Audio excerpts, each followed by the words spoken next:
Episode 1 with Sifandos. Hello and welcome to the all-new Fiorella Klein show. I'm your host, Fiorella, coach, teacher, speaker, and author of Spiritual, Single and Searching.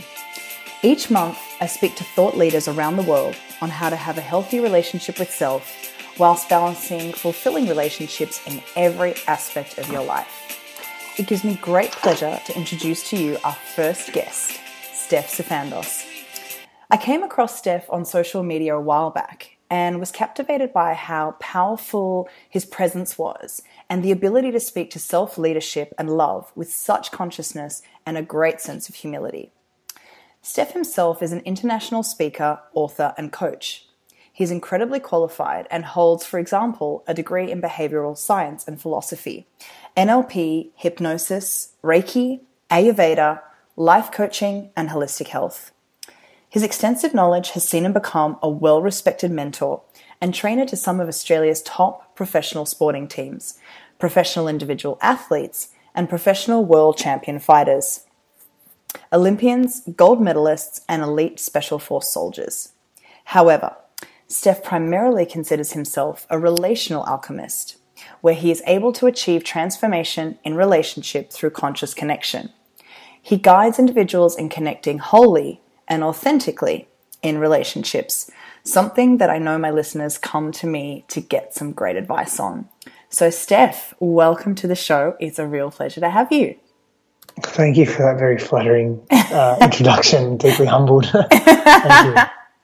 It's really a pleasure to have you on the show. It's an honor to be here.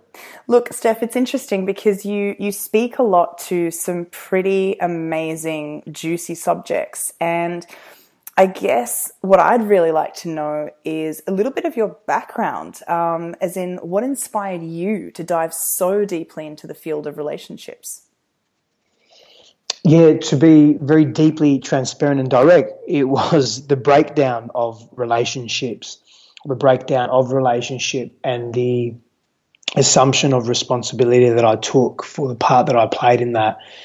And I feel very blessed, although a particularly painful experience and one of deep disconnect and hardship, I was able to remain in that space enough to, a number of years back, enough to really go deeply into self and connect to the aspect of myself, the conscious part of me that wanted to transform and wanted to cease to engage in unhealthy behaviors and unhealthy expressions in relationship to self and to others, particularly in intimate relationship, that was really disconnecting, harmful, and disrespectful. And from that place, it's really been a continued journey, and one that I'm very deeply grateful for. Words probably don't do justice the amount of gratitude I have for those experiences that I've been blessed enough to equilibrate and neutralize emotionally, and really understand them not only from a point of intellect and cognizance, but from a place of heart. So I really firstly want to thank you so much for sharing that right off the bat with our listeners today, because I think that's the best way to grow. There's almost this encouragement I feel in psychology or self-help circles to try and be as perfect as possible in any given moment. And I really feel like, definitely speaking from my perspective, some of my greatest lessons have happened and continue to happen when I step into vulnerability, when I just make a mistake, and when I almost repeat the same mistake to the point where you finally get it. So would you say that with your own clients, there's that need to give them permission to just be human almost and to make mistakes to learn from? Oh, absolutely. Absolutely. And I don't like to use absolute terms such as the term absolutely, but in this case, it's worthy of a mention. It is so necessary that we practice compassion to self, kindness to self, love for self, in order to really gain the value of the experiences the diverse and robust experiences we have in life. And It is through that very acknowledgement of knowing that we are human and we are imperfectly perfect or perfectly imperfect, that we are able to really fortify the value and the deep teaching that comes from often traumatic or dramatic or extreme or just profound experiences. And being kind to self and being loving towards self opens up that gateway of fortification, if you like, in really attaining the value from those experiences so that we can grow. And one of the grandest purposes for life, for this conscious existence, is growth and expansion. It's a tough place to start, though, because, again, speaking personally and transparently, through me approaching you on social media and my audience know about the dismal luck I've had over the past few months, especially with social media apps. That's why I've written Spiritual, Single and Searching. But I've given myself just a sense of permission to just make the same mistake over and over again, and to realize that and to consciously realize that. So clearly in your life, there was also that same sense of, okay, I can see a pattern forming here. I'm starting to find that as insanity itself, repeating the same pattern and expecting a different result. So how can, from a male perspective, how can we invite that inquiry into people's life of, okay, I'm noticing the patterns, and instead of this barrage of abuse, of insulting oneself or beating oneself up for repeating that pattern, how can we encourage self to just be an allowance and to feel the things that we don't want to feel? Is there anything from your own story that you'd like to share, or any sort of tools and tips to, soften into what needs to happen for the lesson to be learnt? Well, the first thing that comes to mind is there's an old Sufi tale, and it's translated in English. It's good thing, bad thing, who knows? And the essence, I won't go into the depth of the story, but the essence of the story is us not labeling situations as good or bad. And when we do this, it decreases our suffering, or our perceived suffering, or the way we respond to a situation. Because every situation that we have happen, and this is a perspective switch, this is a reframe, a cognitive reframe of our reality. Every situation that we've had in our lives has led us to where we are today. Now, where we are today may be perceived as fantastic, it may be perceived as blissful, it may be perceived as devastating, but good thing, bad thing, who knows?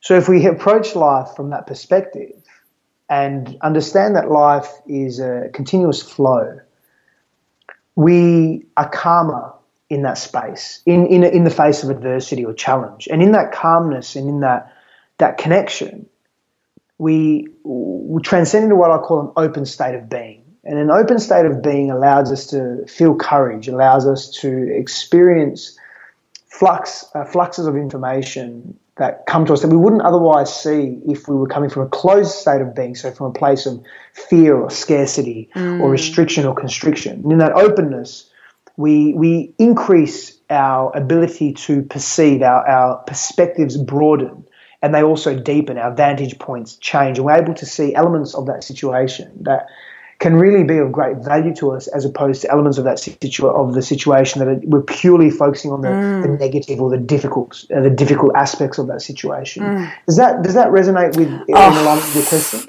It's interesting because after the last person that I dated, which was a deeply traumatic experience, I actually sat down. So to demonstrate how much I resonate with what you're saying, I actually sat down and wrote what became the basis of Spiritual, Single and Searching.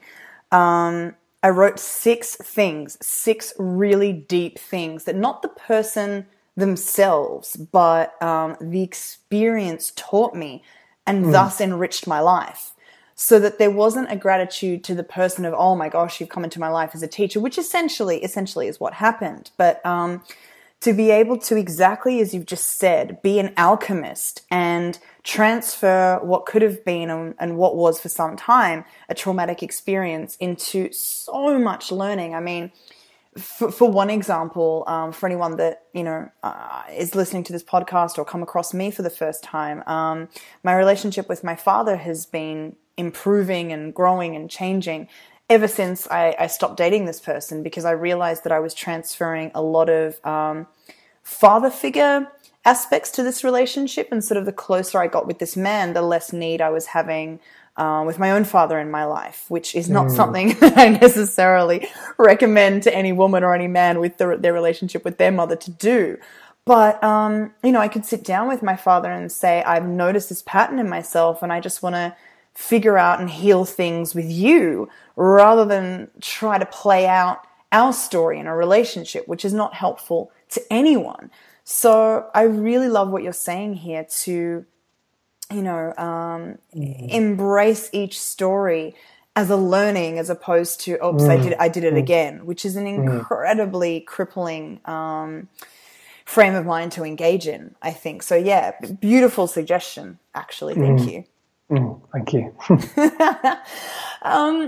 So you've mentioned your own story that, there was trauma that invited this self-inquiry in your own life. And if anyone, for my audience listening, I really recommend checking out Steph's videos, if you're a man or woman, because you speak so beautifully to both audiences. Thank you. Well, you really do, and you come across as a man who's balanced so well his masculine side. It sounds like you were very much historically in your masculine. And unhealthy masculine. And very much so, yeah. It's interesting because before starting this kind of work, and when I was in the media industry, I was in my unhealthy masculine. So I wasn't in my feminine at all. And now I feel like I've come sort of into the middle, and I'm curious, how you came to balance both sides. You have such a beautiful appreciation for the divine feminine, which is why I felt very called to speak to you and share you with a predominantly female audience. I hope more men are going to start listening, but because they need. I mean, you guys need to hear this, and as such, I'm wondering what advice you have for men wanting to come into their masculine, or if there's a woman listening to this whose partner is very, very much in their masculine. Firstly, how did you do it? Because I love to hear the stories of my guests. But secondly, any advice for encouraging that transition in a man's life? Okay, wow, really deep questions. So we don't play small here on the show. No, I don't play small. It's deep, or I'll have an extreme personality. I'm exactly the same. It's deep, or don't bother. So anyone listening, we're going to be going pretty deep on this show, and if not, we send you on your way with our blessing. Yeah. So for myself, it was really a very multifaceted approach for starters. So it was a deep surrendering of the ego, a deep surrendering of the ego, a deep yearning to, as difficult as it was to face the shadow, to be at one with the shadow, to acknowledge the shadow, to cease being polarized. Very, very similar to leads into what you were speaking to before about your relationship and your relationship with your father and your intimate relationship and so forth. And we could speak to eons for that, but obviously won't go too deep there. But it was that relinquishing of ego. It was learning to be deeply vulnerable. It was learning to listen with my heart, not only with the biophysical function of my ears, intimately linked to the brain, but to listen with the heart, to listen with the spiritual and emotional self, to take deep ownership of who I was, how I was behaving. I was unfaithful in my relationships. I was disrespectful. I was untruthful in my relationship. I was disconnected from myself, and the justifications that I was making based on what was normality was very skewed. And coming to terms with all of that, being a catalyst for an opportunity or series of opportunities, continued opportunities to look deep into self, was really what allowed me to get in deeper contact with my whole self. So when we speak masculine and feminine, they're really individually expressed states from the whole of a person. But when we speak to masculine and feminine, we need to be careful because we don't want to cause, and my mentor has taught me this deeply, is we don't want to cause separation or segregation through language. We use these terms as a simple way of explaining various expressive states within the being, but what we wish to do is achieve harmonious balance. And I've created a model that is called the harmonious balance model, and there's 12 principles in that model. And one of the principles is feminine, masculine, whole emergence, and how we move towards balancing that within the self. So we can speak to the masculine and the feminine and know that both males and females carry these expressive traits. Exactly. Yeah, really important to understand it. So both men will generally, and David Data speaks strongly to this, men will generally hold a 70 to 80% masculine expressive hierarchy within them and 20 to 30% feminine, and females will be the opposite. So 70, 80% feminine and 20 to 30% masculine. And the key for me is mastering, knowing when to express what aspect of self in terms of timing in response to our environment or our stimulus or our lives, our experiences, and also knowing how to express and knowing that it comes from the same place. It comes from, like, both women and men, both the feminine and the masculine, wishes to grow. It has a priority or a purpose for growth. We just grow differently. So the feminine will grow from support and praise. The masculine within self will grow from challenge. But that's not to say that the feminine doesn't thrive on challenge in some capacity. It's just not a priority or hierarchy within the feminine's being, within the feminine body's being. And we'll go back to that original question of how did I make those transmutations, transformations? And of course it's still happening. Please let me be really clear, Fiorella, that my transmutations are happening at a rapid pace because I choose to go very deep and confront the darkness within self, but also the light. But I don't shy away from the hard stuff. I don't shy away from the pain and the fears. I used to a lot when I was younger, whereas really the last 3 years I've alchemized that behavior. I've really transmuted that behavior and that posturing. I've said to myself, I'm not going to be the person I know I can be, the being I know I can be, if I don't embrace the fullness of self. And the only way to embrace the fullness of self is to know, not intellectually, but at every layer and level of being, to know self.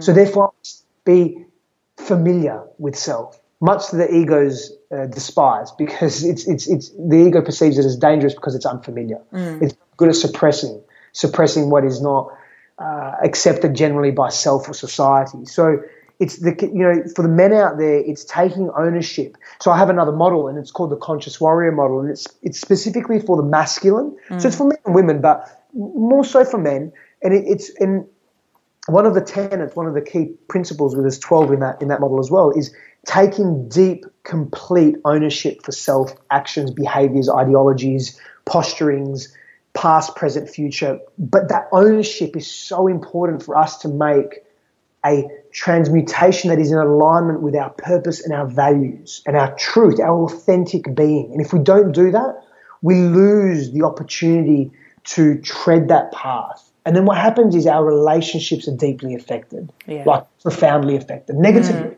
And we clash and we conflict and we don't know why, because we're harboring all of this unconscious expression that is arising, but we can't identify with it.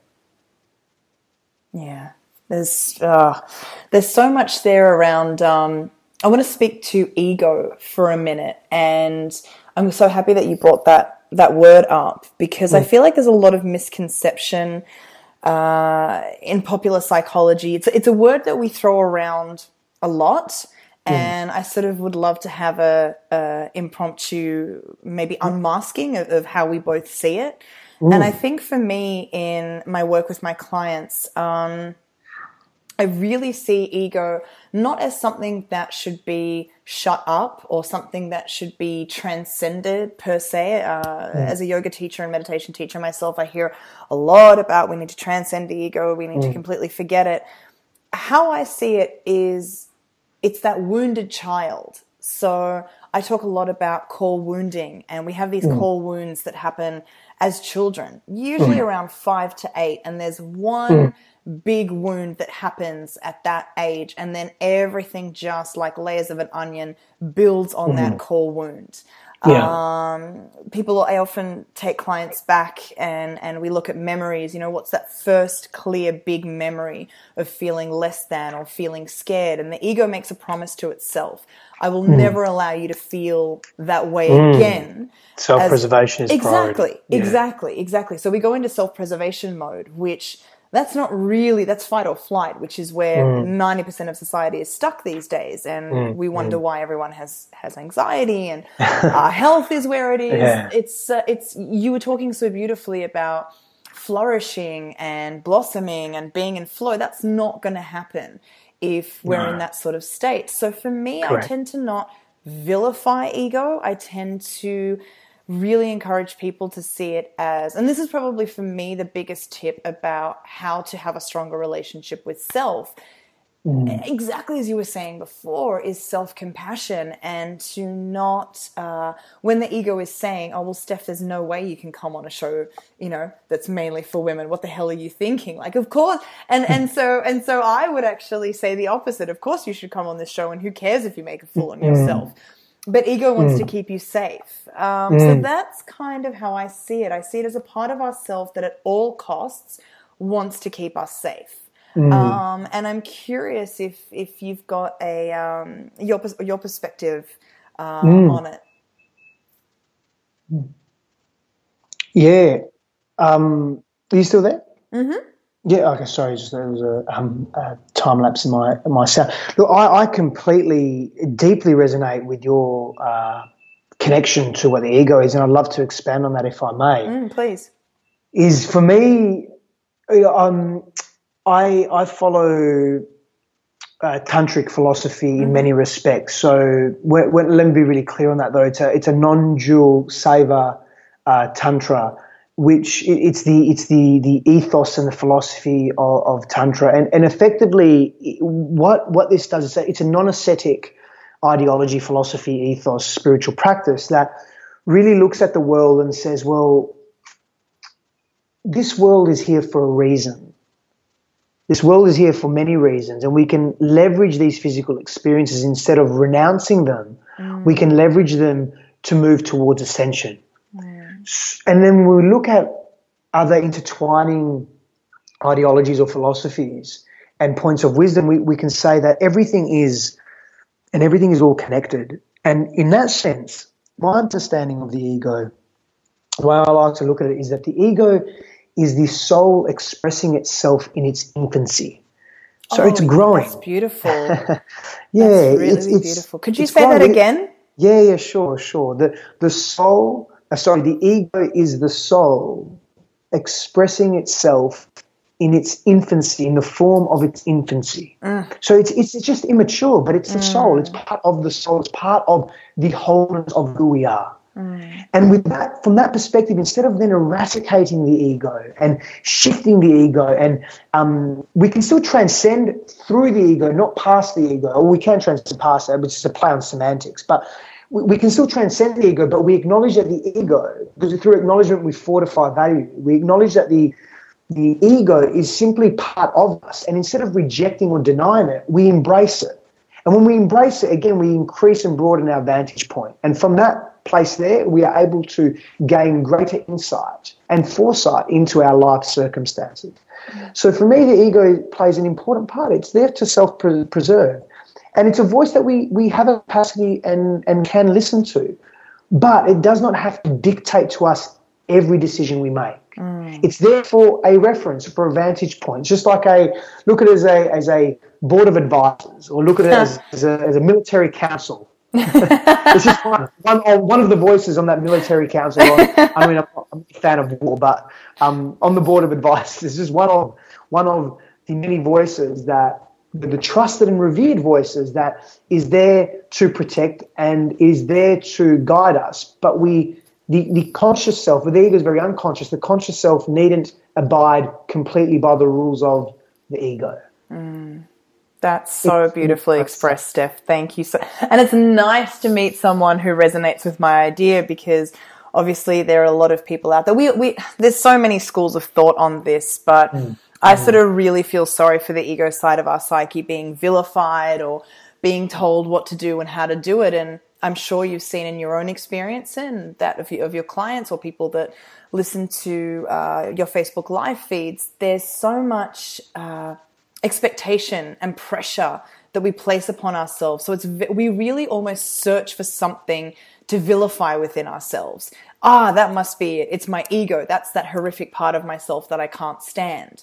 And so the invitation there, I think, from the both of us, is to show up with a heck of a lot more compassion than what we do. And as you were saying, everything's connected. So if we show up with a lot more self-compassion, then it's a lot easier to be compassionate towards all other relationships in our life. And this is why I'm so passionate and moving my work in a direction of inclusiveness rather than just focusing on women, or inclusiveness in terms of, yes, it's relationship with self, and yes, self-care is very important, but also starting to focus on relationships with others. So you, on that point, and having just spoken about the ego, you speak also a lot about authenticity. I feel like that's one of your core values as a brand, as a man. And so one thing that I really wanted to explore with you is we've talked a lot about showing up authentically with ourselves. And this is something that I'm exploring at the moment in my own life, is just finally to have the bravery to show up as my authentic self in every interaction. And let me tell you, it's horrifying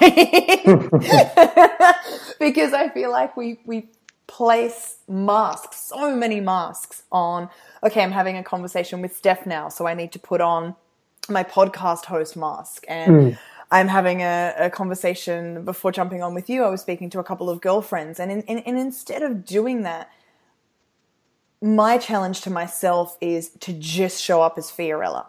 Not as the friend, not as the podcast host or the coach or the daughter or whatever other role I might be subscribing to with who I'm relating to, but just to show up as a brave, authentic expression at all times. And I'm not saying it always works. So with that challenge, my next challenge to myself is, and to listeners and to you, how to bring that sense into a relationship. Because the first thing I think I always do when entering a relationship with a man is, I know I'm deep. I know I'm very 0 to 100. I have a similar personality to yourself, which is why I thought you'd be a great guest, because we'd resonate. And that terrifies a lot of the masculine. And so in this last relationship, I just showed up as exactly who I thought he wanted me to be. It was great. It went so well. And I literally what he wants you to be. Right where so he was a narcissist, like an absolute, and I'm saying this with compassion, knowing what I know, that for anyone listening who has ever dated a narcissist or, has recognized that tendency in friends and family, what narcissists are doing is desperately trying to play out massive, massive trauma that they have promised themselves, I will never allow myself to feel less than. And so if we all overcompensate, narcissists are doing it to like the nth degree.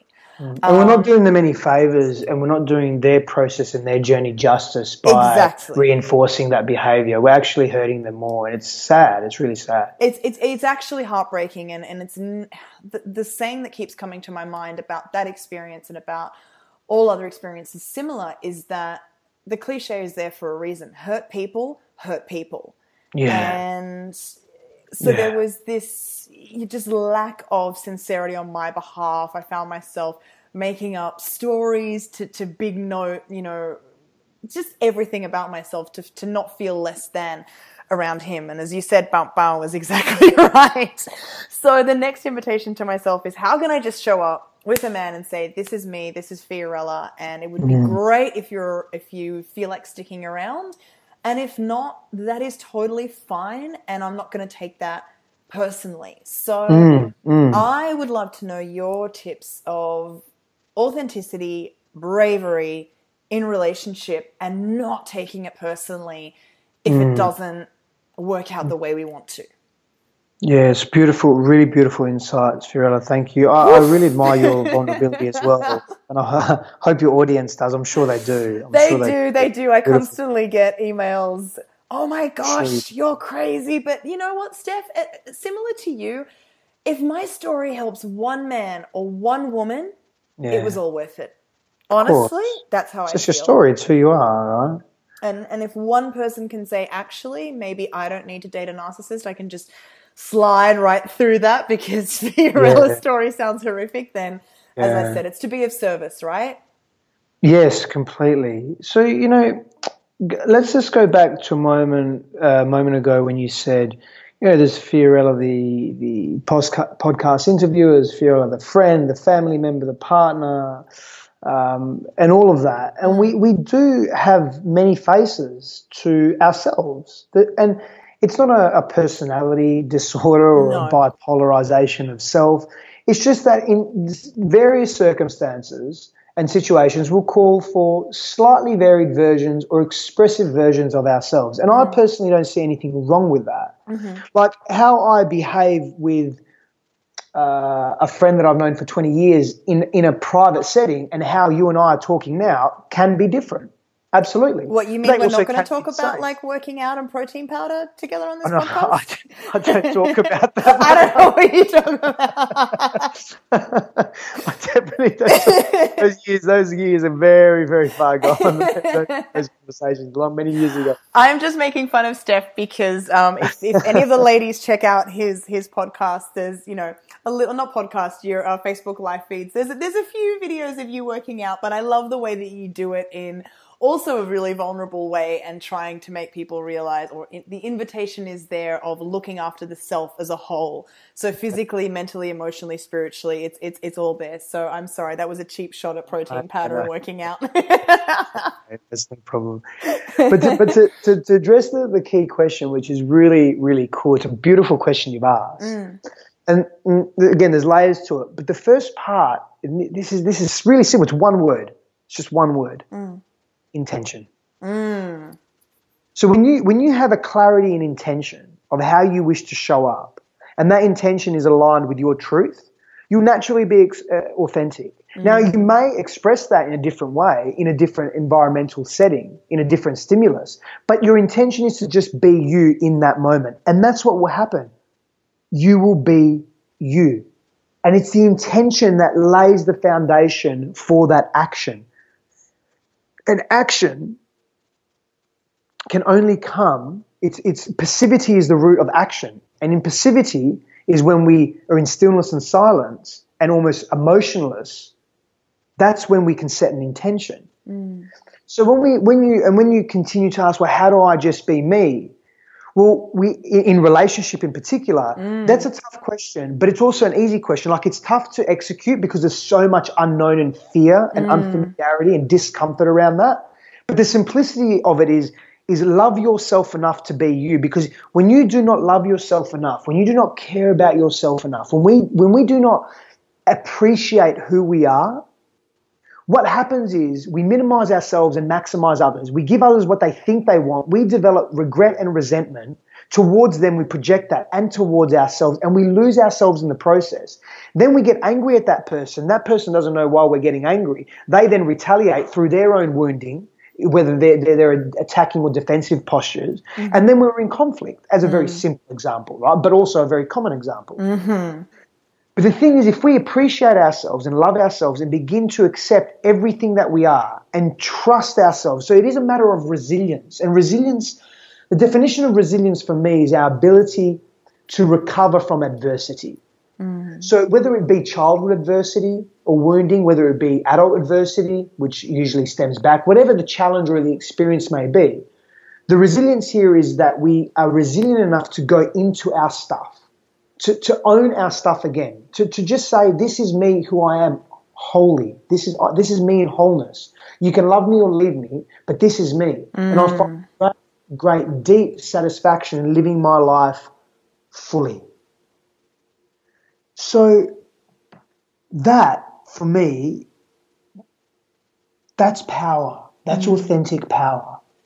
And when we have obviously, I mean, this is a very long conversation, and it should be a long conversation, I think. I don't like the word should, but it has a great propensity to be a long conversation because it's a beautifully deep conversation. But in essence, it's about intention. It's about loving self and connecting to self. And then that there will lay foundations for confidence. But you'll begin to draw in the people in your life that are in alignment with your authentic truth instead of people that are totally misaligned because you're being someone or we're being someone that is not really us, that we think it should be someone, we need to be someone else. It doesn't work. We can't sustain that. It's fake. It's false. No good. I thank you so much for expressing that just so beautifully. And it reminds me of, he's not anywhere near as, what's the word? Insightful. He's a little bit of a pop figure in the self-help world, but I'm not sure if you're familiar with the coach Matthew Hussey. He does a lot of stuff around. Yeah. He's a funny guy. He's a funny. He does what we do, but like in a funny, sort of more approachable, lighthearted way. And I was listening to a podcast of his the other day, where he was sort of paraphrasing or summarizing what you just said, and that is, in a relationship, you need to know the value that you're bringing to the other person. Yeah. And so you're coming as a full, complete person, knowing I actually bring, and not in an arrogant way, just I know I'm going to add value to this person's life in X, Y, and Z way. I know that that's something that I'm really good at in these particular areas. And if that person can't see or can't appreciate or isn't ready for that value being added to their life, you then, the invitation is to leave, again, still knowing the value that you have within yourself, not because you were defined as such by that person, but because you already knew that going into the experience. And that was really life-changing for me, because I think there's a propensity. You were speaking much earlier about how women want to feel validated or want to feel, I feel like men want to know they're doing a good job. Men want to know, did I do that well? Did I put out the rubbish well? Did you find it really attractive when I put away the dishes? I feel like there's that need for words of affirmation more from men. But women, at our very core, we just want to know, am I still worthy? Am I still attractive? Am I still beautiful? It's not necessarily about the action. It's more about them at their core. And that deeply saddens me, because when you allow another person to define your self-worth, as I've just done, and this is me being a coach, and I still get it wrong because I was so bamboozled by this person, that's a recipe for disaster. So I think, does that sort of summarize what you were saying, that knowing the value that you bring, regardless of who you're around? Yeah, absolutely, like knowing the value that you bring, that you embody within yourself, and connecting to that value and being grateful for that value, but being at one with that value, that's super important, super important. Yeah, I completely agree. So then the next question is, and this is a repetition of a question I've asked you before, but I would really like my audience to hear it. Women, we're often talking about the conscious man. A lot of women that I know go to yoga classes, go to meditation classes, go to these ecstatic dance nights to meet a conscious man. That's a lot of women that I know, it's their fantasy. And first of all, I'm very curious, because I was speaking to a quote unquote conscious man the other day and having a very interesting, friendly conversation with him, just as a soul brother. And he said to me, listen, a lot of women want a conscious man, but they're not actually ready for him. And I said, how so? What do you mean by that? And he said, because the conscious man is just doing his thing. He's conscious because he has his purpose, and he's not really actually looking for a woman to be in a relationship. He's on his journey. And when women realize that, then it's far less attractive. And I don't know if I necessarily agreed with that definition, and I'm sort of curious how you see a conscious man and how women can attract one if that's really what they're after. I don't agree with that definition as an absolute. I do agree with that definition for some. Like some men are simply in a stage or evolution of their life, and that please note that evolution may last for their entire lifetime, or that stage may last for their entire lifetime, where they're not seeking other women or they're not seeking sacred union or relationship with another. I can identify with that, sure. Is that the absolute and final definition of a conscious man? I would think not, and I can provide some reasons as to why.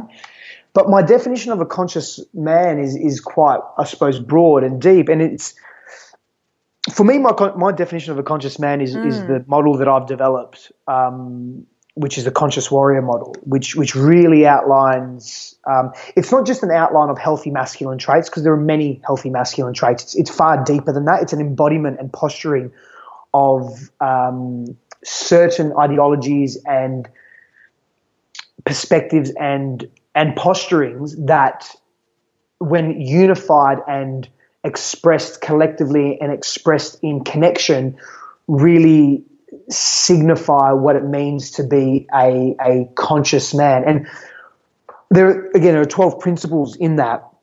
One of them, for example, is having a very deep reverence and respect for earth, for the divine feminine, for women, for one's own self, one's own ideas, one's own purpose, one's own musings, one's own happenings, one's own fellow man as well. There's a lot of depth to this model. It's extrapolated in pages upon pages of expression with respect to that. But the definition of a conscious man is somewhat subjective. I don't necessarily think it's completely objective, but let me attempt to look into that. Every human being has their own predisposition with respect to what they want from life. Some people want to be in sacred union, and then that in and of itself, that definition of sacred union can vary from person to person. And then some people simply want to be on their own per se. They don't want to be in an intimate relationship. It depends what philosophical, ideological vantage point you take. So if you take that of a Buddhist monk chooses to be devoted to ascension, to be devoted to self, to the cosmos, to the universe, and renounces intimate erotic relationships, renounces food, renounces sleep, renounces material things. Well, you speak to a Tantra practitioner, depending on which lineage as well. A Tantra practitioner utilizes relationship, utilizes worldly happenings to ascend, to reach wholeness, to grow, to expand consciousness. So it really depends on one's ideology. That's a starting point. But for me, a conscious individual, whether it be man or woman, is someone that is self-aware. Is someone, again, another one of the models that I've created is around sovereign leadership, and that's around leadership of self. And so when we begin to lead self through life, we naturally become conscious, we naturally become aware. One of the tenets is self-awareness, self-realization and self-actualization. So where we're actualizing, we're taking our potentiality, what we're actually capable of as human beings, but also as individual soul expressions, individual soul sparks. And we're actually taking that and we're physically manifesting it, we're physically doing something with it, so we're actualizing that potential. Because for me, physicality is an extension of our spirituality. So we can leverage our physicality to ascend or to expand or to raise our vibration or increase our consciousness or our capacity to feel and be empathetic and compassionate. These key posturings and key states of being that allow us to be fully connected to self and to others. So to be conscious is to be aware, is to be considerate, is to be respectful, is to be empathetic, is to be compassionate, is to be loving of self and others, is to be connected, is to be of service to self and to others, to assume a posture of what I call selfish selflessness. I love that. So thank you. So there's a lot to that. And to the second part of your question, which was how do women find conscious men? Well, here's an interesting thing, right? You mentioned it before, the women are going to ecstatic dance and going to yoga and going to meditation and spiritual practice. It's not that you won't find a conscious man there. You will, and you can, but it will be seldom because they are very fluid, feminine expressions of self. So true. Yeah, so true.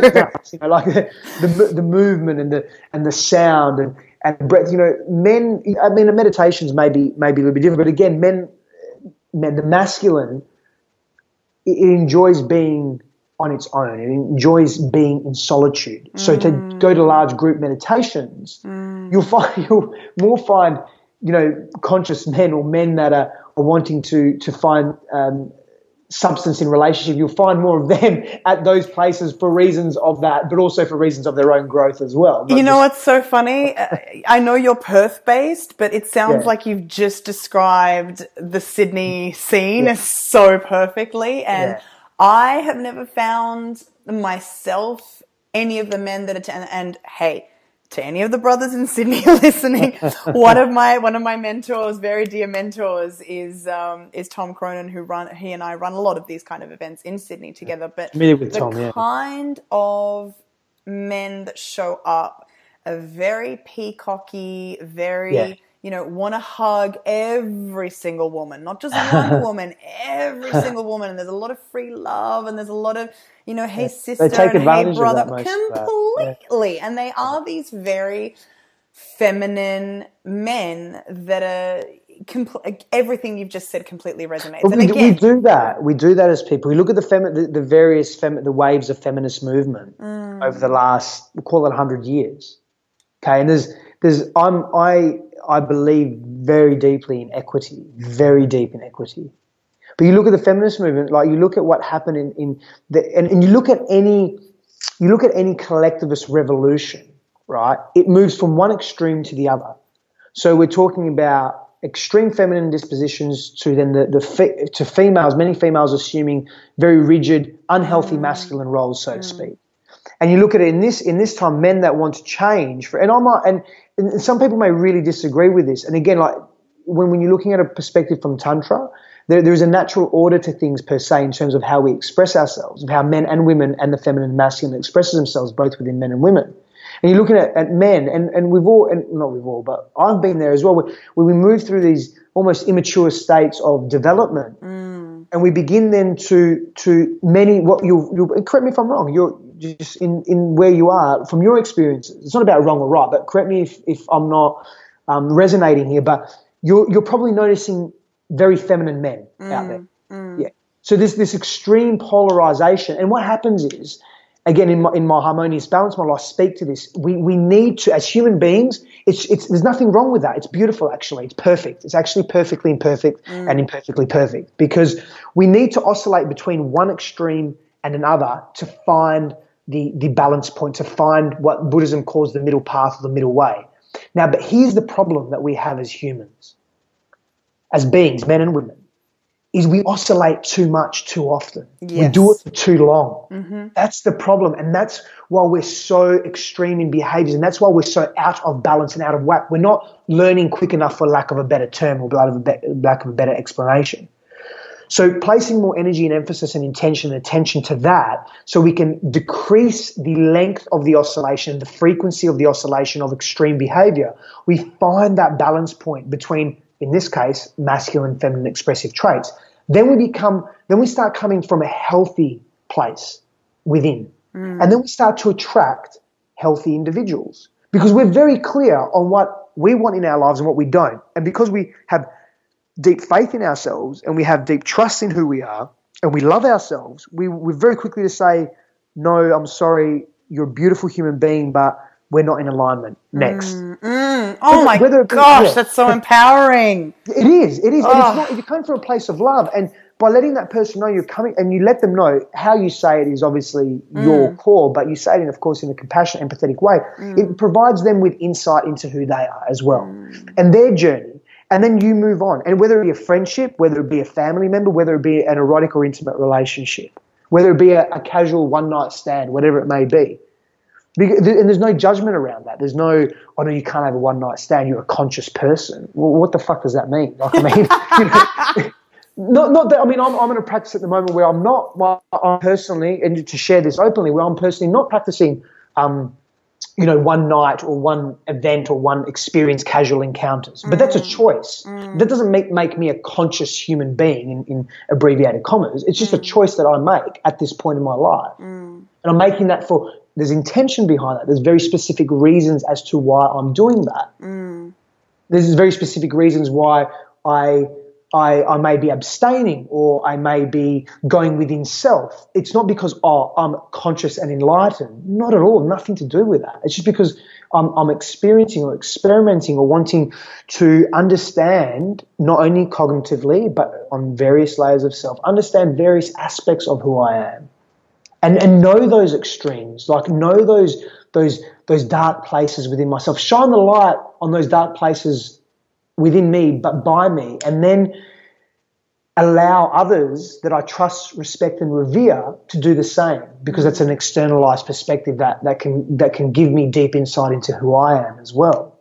And if we all do that, we all come from a healthy intention. How are we going to relate to each other in a healthy manner?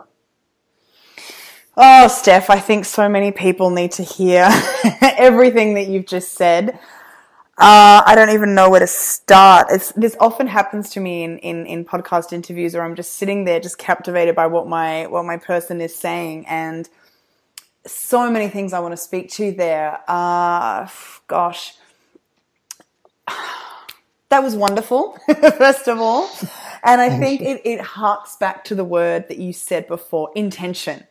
Intention is everything, and you need to be so clear when going into any experience for yourself, but especially with another person. And I think when you're relating to another person, communication around, it's combining not just communication, but communication around your intention.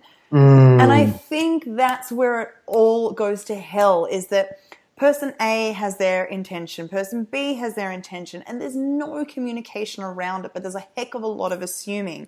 Well, I was acting in a certain way. Why didn't you understand that that's what I wanted? And I think that's where a lot of, even if it is a one-night stand, even if it is a casual relationship, having the respect enough to say to the other person, this is my intention for our journey together. Yes. Does this resonate with you? Yes. If so, awesome. If not, then you are free with no, subterfuge to go on your own journey. And if you are interested in casual, I'm very similar to you. It's not something that I'm interested in. It's not something that has ever really, if I speak from a place of highest truth, it's not something I've ever wanted. It's something that I've put up with because I think, well, if that's the only way to have this man, then that's just something that I have to put up with. But it's never been something that I have truly wanted for myself. So my intention is to, I think, and again, this you've answered the question beautifully, and I just want to make sure that I'm mirroring it properly. When I said, how can women or even men, how can we find a conscious partner? It goes back to everything that we were saying. Show up as yourself in every encounter. Be clear around your intention. And rather than go to a yoga class to try and hit on the teacher or join, did you know that there's actually a website called spiritualsingles.com? It's terrible. It's terrible. Is it not a good website? It's not a good website. Is it shit? Oh, no. It's a little bit comical. If you want some fun, I'm not going to ruin the surprise. Just go to spiritualsingles.com and there's all kinds. I almost want to go there now. I've never heard of it. With no judgment, and there's some beautiful souls on there, but there's a few lost souls on there, and they all have nicknames like Son of Pan, 41, and it's just a little bit. It's not my bag. Let's put it that way. With no judgment. I can't be bothered. They're asking too many questions already. I can't be bothered. So without this active search of, oh my God, I need this, I think that was such a beautiful invitation to just resonate at the frequency that appeals and resonates with you, And that is going to naturally draw in almost like a flower. I think you said something really beautiful once about just step into your divine feminine or your sacred masculine, and almost like a flower emitting a beautiful scent, the bee will come. The bee will come and drink up the nectar, and that's when the union happens. And I found that a really beautiful analogy when I said to you, Steph, how? And you just said, just be you, just step into your feminine, and it will authentically, organically happen. I found that for my intention was very healing. So I could talk to you about this forever. I feel like we have talked about it forever, and it's just, with all honesty, been one of my favorite podcasts, because it's something that I'm realizing, the richness and the joy that if we get relationships right, whether it's with your father, whether it's with a friend, whether it's whoever, connection is one of the most important things, I think, that we're here to do as human beings, to connect to self and connect to others. So connecting with you in this way has been an absolute privilege, my dear. Well, the honor is mine. Thank you. Thank you so much. So before we finish, I just want to ask one last question, and it's something that I've been asking all my guests previously on the Nourish podcast, and I want to continue on the Fiorella Klein show, and that is, Steph, what advice would you give your 15-year-old self? Oh, be you. Be you. Don't be afraid to be you. Don't be afraid to just embrace the wholeness of who you are. And that advice is, that guidance piece is not the be-all and end-all by any means, but I think it's very pertinent and relevant to so many of us in this life. Yeah. And everything we've just been speaking to, really. Yeah. Because if you can get that right at 15, can you imagine what an easier ride you'd have? It's not even about an easier ride. It's about, because, we grow on the cusp of challenge and support, but I know what you mean. I know you're right, but the depth of the ride will be so enriched. It will just be so empowering. Be beautiful.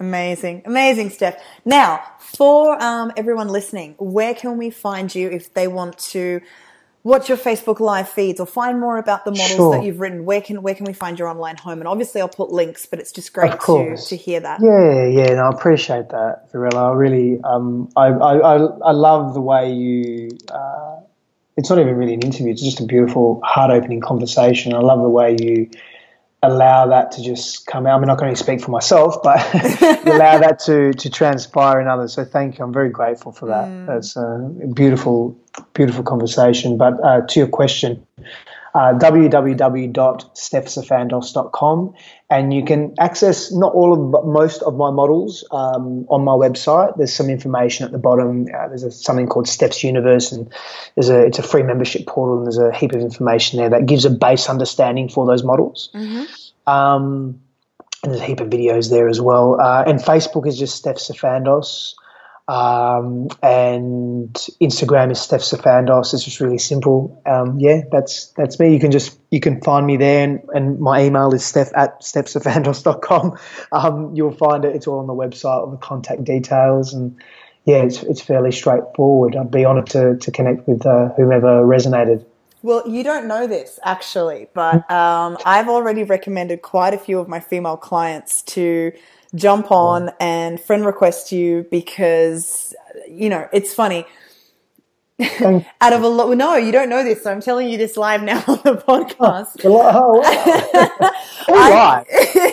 I get asked so often, are there any men that you can recommend that we can ask these sort of questions or we can look to? And my answer for the past few, about the past few 2 months that I've really been having a look more into your work, it's been you, because it's not often that a man speaks to all of this kind of stuff in a really conscious way, which is why I went, no, that's it, I've got to get him on the show. But you do it in a very relatable way. I don't feel, there are a lot of teachers out there, especially men, that do it in a very, listen, women, just get out of your own way and this is what you have to do. And that can be quite overwhelming, especially when deeply. the heart is involved. Yeah. And you just do it in such a beautiful, soft, compassionate way. So any women that are wanting some advice around how the hell to interact with men in general, Steph, you're such a beautiful teacher and leader. An honor to have you on the show. And let's do this again. I would love to. I would be honored to do this again. And thank you. Thank you so much once again. And thank you to the beautiful audience that has chosen to listen to us for the past hour or so. Yeah, likewise. I echo. So thank you so much for listening, everyone. It's been my absolute pleasure, and we'll speak soon. To listen to more episodes of the Fiorella Klein Show, hit subscribe on iTunes or head on over to fiorellaklein.com. Thanks so much for listening.